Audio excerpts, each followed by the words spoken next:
Milk అనేది తీసుకుంటున్నాము. Formula milk versus breast feeding mother ఇచ్చే తల్లిపాలు ఎలా బెనిఫిట్ అవుతుంది? తల్లిపాలతో సమానంగా ఉన్న న్యూట్రిషన్ వాల్యూస్ వస్తాయా? తల్లిపాలని మనం ఏ ప్రత్యామ్నాయం లేదు. చెప్పాలి అంటే తల్లిపాలు ఇస్ ద బెస్ట్.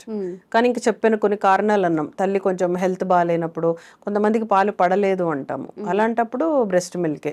తల్లి పాలు అనేది అమృతం, అంతే, దానికి ఎటువంటి డౌటు లేదు. ఈ దీంట్లో ఫార్ములా మిల్క్ లో కొంచెం డిసడ్వాంటేజెస్ అయితే ఉన్నాయి. తల్లి పాలల్లో ఉన్నంత స్ట్రెంగ్త్ కానీ, మెయిన్ ఇమ్యూనిటీ లెవెల్స్ అంటాం కదా, రోగ నిరోధక శక్తి తల్లి పాలల్లో చాలా ఎక్కువ ఉంటుంది.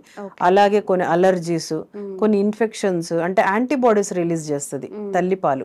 మనం అంటే న్యాచురల్ గా బాడీలో రిలీజ్ అవుతాయి. మన ఫార్ములాలో యాంటీబాడీస్ అవన్నీ యాడ్ చేయలేం. సో తల్లిపాలు ఈజ్ ద టాప్. ఇంకా తప్పదు అనుకున్నప్పుడు ఈ formula milk, that is also very good. Compensation గా అన్ని తల్లి పాలని ఈక్వల్ గా తయారు చేస్తున్నారు. బట్ కొన్నిటికి మాత్రము తల్లిపాలే.